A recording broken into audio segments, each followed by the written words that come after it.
Hello दोस्तों, आप सभी का बहुत बहुत स्वागत है। मैं हूं घनश्याम कुशवाहा। दोस्तों, पिछली वीडियो में हमने कैबिनेट मिशन की सिफारिशों को समझा था। दोस्तों, आज हम संविधान सभा के गठन से जो भी तथ्यात्मक प्रश्न बन सकते हैं उनका अध्ययन करेंगे। साथ ही संविधान निर्माण समितियों के बारे में भी चर्चा करेंगे। चलिए जानते हैं कौन कौन से ऐसे तथ्यात्मक प्रश्न हैं जो बन सकते हैं। दोस्तों, हमने कल जाना था कि कैबिनेट मिशन की सिफारिश के आधार पर कुल 389 सदस्यों का निर्वाचन सदस्यों को निर्धारित किया गया था, जिसमें से 292 सदस्य ब्रिटिश प्रांत तथा 4 सदस्य चीफ कमिश्नरी तथा 93 अर्थात 93 सदस्य देसी रियासतों से थे। दोस्तों, ब्रिटिश प्रांत तथा चीफ कमिश्नरी क्षेत्र अर्थात कुल 296 सदस्यों के लिए ही निर्वाचन हुए थे, जबकि 93 सदस्य जो देसी रियासत थी उस समय वहां के शासक अर्थात जो राजा होते थे उन्हें अपने उम्मीदवारों को मनोनीत करना था। अर्थात निर्वाचन केवल 396 सदस्यों के लिए हुई थी। दोस्तों, हमने पिछली वीडियो में भी देखा था कि 9 दिसंबर 1946 को प्रथम बैठक हुई थी, जिसमें कुल 211 सदस्यों ने ही भाग लिया था। अर्थात 389 सदस्यों में केवल 211 सदस्यों ने भाग लिया था, जिसका कारण यह था कि मुस्लिम लीग ने इस बैठक का बहिष्कार किया था। साथ ही कुछ देसी रियासतों के जो शासक थे उन्होंने भी संविधान सभा की बैठक में भाग नहीं लिया था। दोस्तों, संविधान सभा की अपनी अंतिम बैठक 24 जनवरी 1950 को हुई थी और 24 जनवरी 1950 को ही डॉक्टर राजेंद्र प्रसाद को भारत का प्रथम राष्ट्रपति घोषित किया था। हमारा संविधान 26 नवंबर 1949 को 2 साल 11 माह 18 दिन के समय के साथ निर्मित किया गया और 26 जनवरी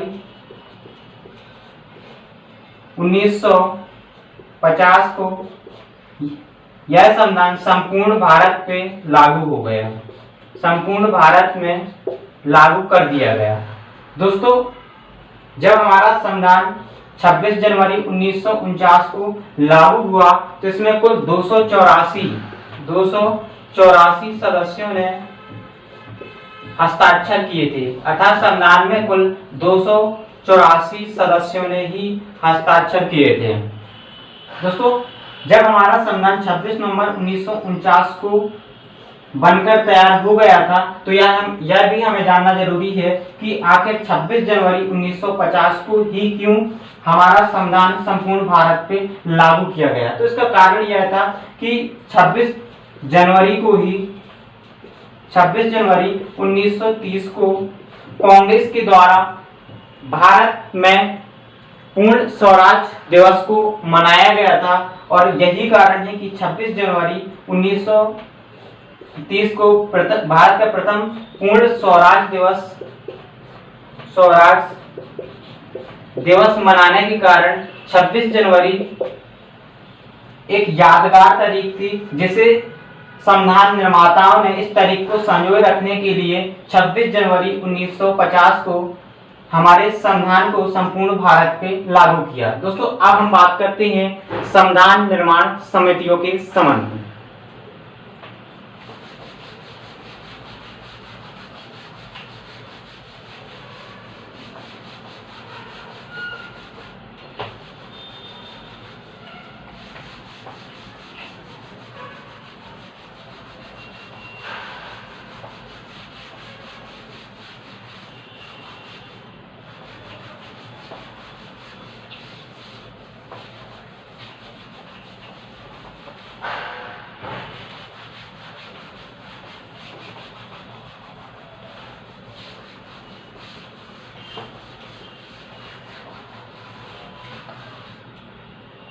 संविधान निर्माण समितियां, संविधान निर्माण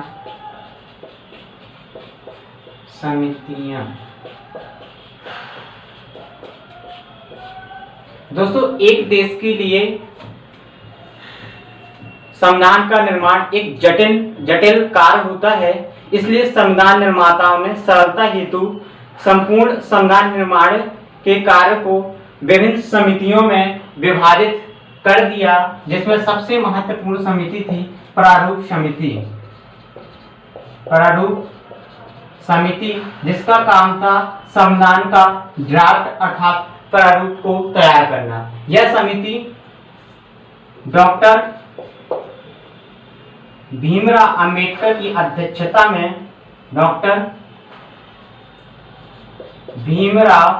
अंबेडकर की अध्यक्षता में गठित की गई थी।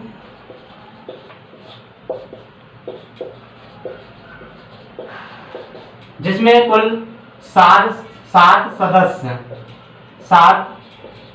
सदस्य शामिल थे और अन्य सदस्यों में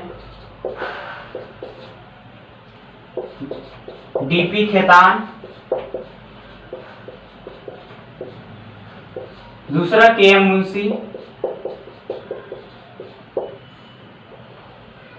मुंशी, तीसरा है अल्लादी कृष्णस्वामी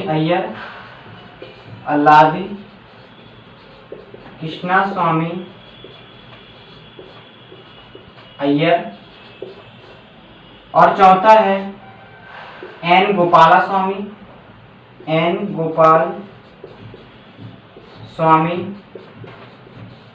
अयंगर। पांचवा है सैयद मोहम्मद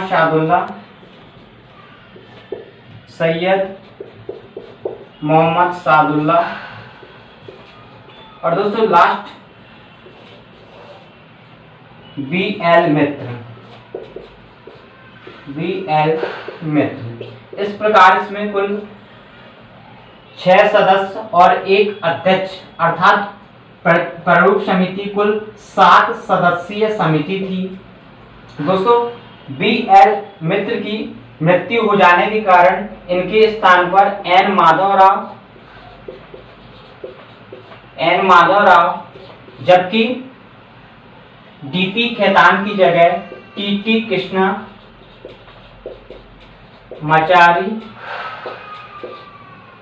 को शामिल किया गया था। दोस्तों, अब हम बात करते हैं अन्य समितियां जो बहुत महत्वपूर्ण थी।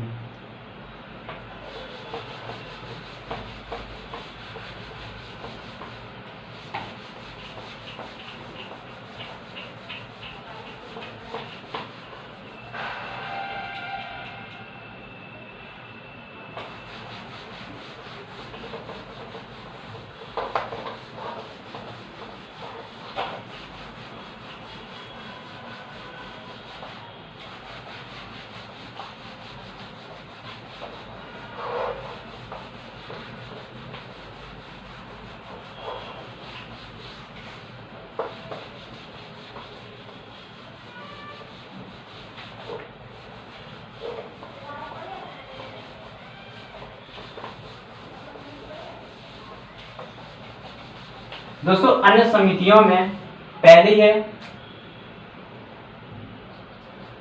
संघीय संविधान समिति,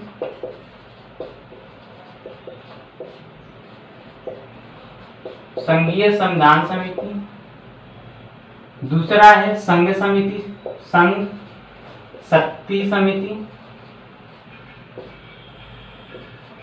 शक्ति समिति, और तीसरा है राज्य समिति। दोस्तों, इन तीनों ही समितियों के अध्यक्ष माननीय पंडित जवाहरलाल नेहरू थे। इसके अलावा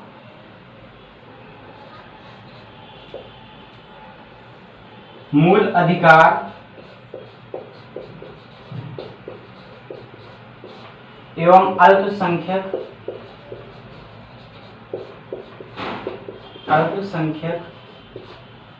समिति तथा प्रांतीय संविधान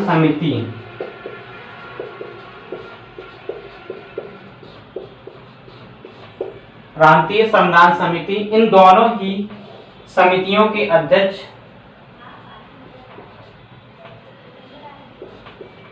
सरदार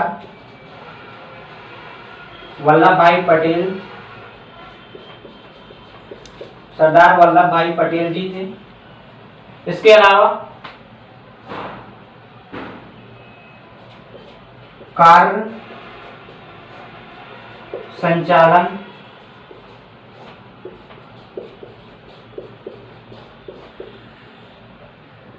संचालन समिति के अध्यक्ष के एम मुंशी तथा झंडा समिति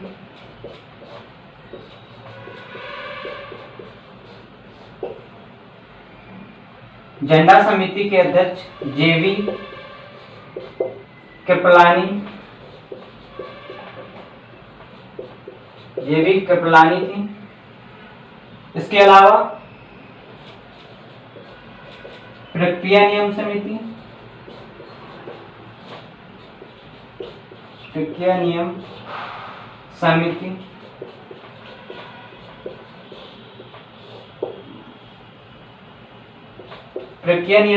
के अध्यक्ष डॉक्टर राजेंद्र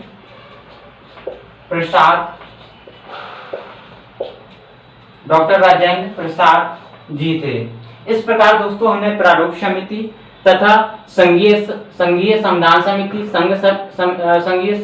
संघ शक्ति समिति, राज्य समिति, इसके अलावा मूल अधिकार एवं अल्पसंख्यक समिति, प्रांतीय संविधान समिति, कार्य संचालन समिति, झंडा समिति और प्रक्रिया नियम समिति के अध्यक्षों को जाना।